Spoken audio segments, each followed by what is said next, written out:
ಹಿಡುಕರು ಅಂತಾರೆ. ಅವ್ರಿಗೆ ತಲೆ ಹಿಡುಕು ಕೆಲಸ ಮಾಡುವಂತವ್ರು ಹೋಗಿ ರಾಜ್ಯಪಾಲರಿಗೆ ಒಂದು ಮನವಿಯನ್ನು ಕೊಟ್ರೆ ರಾತ್ರಿ 11 ಗಂಟೆಗೆ ನೋಟಿಸ್ ಕೊಡ್ತಾರಂತಂದ್ರ ಇವ್ರಿಗೆ ಎಷ್ಟು ಅಂಜಿಕೆ ಐತಿ ಅನ್ನೋದನ್ನು ನಾವು ಅರ್ಥ ಮಾಡ್ಕೋಬೇಕಾಗಿದೆ.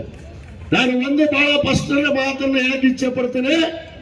ಇವ್ರೇನು ತಿಪ್ಪರ್ ಒಗದ ಲಗಾಟ ಹೊಡೆದ ಏನು ಕಿತ್ಕೊಂಡ್ರು ಕೂಡ ಏನು ಕೂಡ ಹರ್ಕೊಳಕ್ ಆಗೋದಿಲ್ಲ,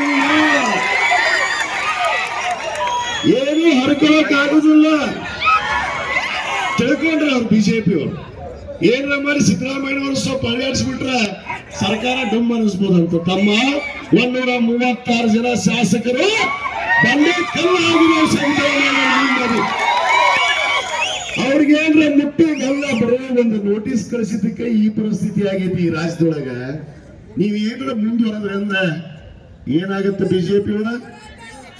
ನೀವ್ ಅದಿರಲ್ಲ ಶಾಂತಿ ನಿಮ್ದು ಅಂತ ಏನ್ ನಾವು ಸರ್ಕಾರ ಮಾಡಿವಿ ಅಂತ ಕೇಸಿತಿರಲ್ಲ 400 ಪಾರ್ ಅಂತೇಳಿ ನಿಮ್ ನರೇಂದ್ರ ಮೋದಿ ನಿಮ್ಮ ಬುಡ ಸಮಾಜ ಕಿತ್ತೊಯ್ಯುವಂತ ಕೆಲಸ ಇವತ್ತು ಜನರು ಮಾಡ್ತಾರೆ ಅನ್ನೋದನ್ನ ನಾನು ಬಹಳ ಎಚ್ಚರಿಕೆ ಗಂಟೆಯನ್ನ ಬಿಜೆಪಿ ಅವರಿಗೆ ನಾನು ಹೇಳಕ್ ಇಚ್ಛೆ ಪಡ್ತೀನಿ.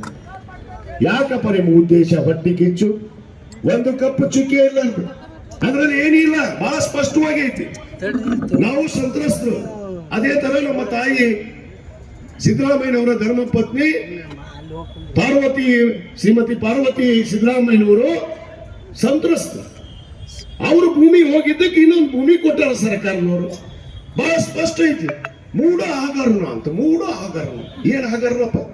ಏನ್ ಹೆಚ್ಚಾಕಿತ್ತು? ನಿಮ್ಮ ಯಡಿಯೂರಪ್ಪನ 14 ದಿವಸ ಜೈಲಿಗೆ ಬಿದ್ದು ಬಂದಲ್ಲ ಪರಪ್ಪನ ಹಗರಣದಾಗ ನಮ್ಮ ಮುಖ್ಯಮಂತ್ರಿ ಜೈಲು. ನಿಮ್ಮ ಮಂತ್ರಿಗಳಿಗೂ ವಿಧಾನಸೌಧ ಕುತ್ಕೊಂಡು ಅಶ್ಲೀಲ ವಿಡಿಯೋ ನೋಡಿದ್ರಲ್ಲ, ಯಾರ ನಮ್ಮ ಮಂತ್ರಿಗಳು ನೋಡ್ಯಾರ, MLA ನೋಡ್ಯಾರ?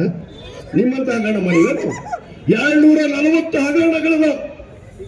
ಇವತ್ತು ಅವ್ರಿಗೆ ಸಂತ್ರಸ್ತರಿಗೆ ಪರಿಹಾರವನ್ನು ಕೊಟ್ಟಿದ್ದು ಇವ್ರಿಗೆ ಹೊಟ್ಟಿ ಕಿಚ್ಚು.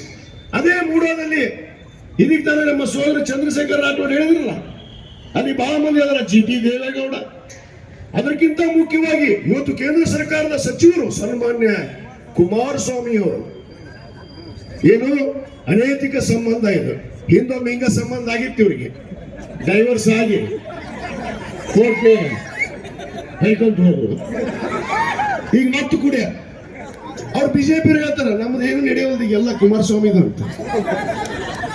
ಮೊನ್ನೆ ಅಂದ್ರೆ ನಮಗೊಬ್ಬ ಬಿಜೆಪಿ MLA ಬಂದಿದ್ದ, ಆಮೇಲೆ ಒಬ್ಬ JDS MLA ಕೂತಿದ್ದ. ಎಲ್ಲ ನಮ್ಮ ಕುಮಾರಣ್ಣಂದ ಅಂತಲ್ಲ. ಇವಾಗ ಬಿಜೆಪಿ ಒಂದು ಹೋಗ್ಬಿಡಪ್ಪ ನಿಮ್ದ ನಡೆದೈತಿ ಈ ರಾಜ್ಯದೊಳಗ, ಮತ್ತೆ ಕೇಂದ್ರ ಮಂತ್ರಿ ಬೇರೆ ಮಾಡಿದ್ರಲ್ಲ. ಈ ಹಗರಣ ಬಿಟ್ರ ಅದು ಪೆನ್ ಡ್ರೈವ್ ಹಗರಣ. ಪೆನ್ ಡ್ರೈವ್ ಬರ್ತ್ಬಿಟ್ರ ಮಂದಿ ಕುಂದಿರಿಸಿದ್ದು ಗೊತ್ತಿಲ್ಲ, ಈಗೊಬ್ಬ ಕುಂದಿರಿಸ್ಬೇಕಾಗಿತ್ತು. ಸನ್ಮಾನ್ಯ ಕುಮಾರಸ್ವಾಮಿ ಅವ್ರಿಗೂ ಅದೇ ಮೂಡಾದಾಗ 30,000 ಸ್ಕ್ವೇರ್ ಫೀಟ್ ಆಸ್ತಿಯನ್ನು ತೆಗೆದುಕೊಂಡಿದ್ದಾರೆ. 30,000 ಸ್ಕ್ವೇರ್ ಫೀಟ್. ಇದು ಸುಳ್ಳು ಮಾತಾಡಕ್ ಬಂದಿಲ್ಲ, ನಾನು ಸತ್ಯ ತಿಳ್ಕೊಂಡ ಮಾತಾಡಕ್ ಬಂದಿಲ್ಲ. 30,000 ಸ್ಕ್ವೇರ್ ಫೀಟ್. ಇವ್ 100 ಯಾವುದು?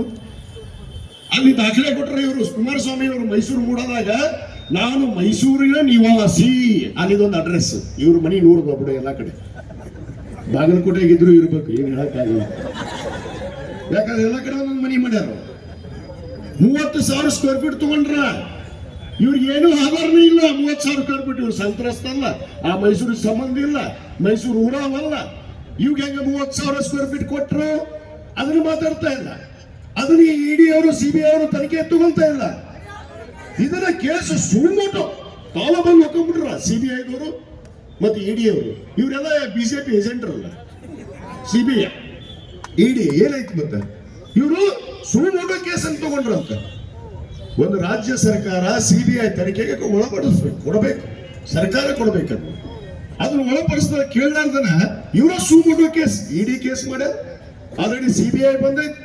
ಇನ್ನು ಎಷ್ಟರ ತುಂಬರ್ರಿ ಕೇಂದ್ರ ಸರ್ಕಾರದವರ ಮಿಸ್ಟರ್ ನರೇಂದ್ರ ಮೋದಿ, ನೀನ್ ಎತ್ತರ ತಗೊಂಬ. ನೀನ್ ಏನ್ ತಂದ್ರು ಜಪ್ಪನ್ನಲ್ಲ ನಮ್ಮ ನಾಯಕರಾದಂತ ಸಿದ್ದರಾಮಯ್ಯ, ನೀವು ಏನು ಕೂಡ ಕಿತ್ಕೊಳ್ಳೋಕ್ಕಾಗಲ್ಲ ಅನ್ನೋ ಮಾತನ್ನ ನಾನು ಹೇಳಕ್ಕೆ ಇಚ್ಛೆ ಪಡ್ತೀನಿ.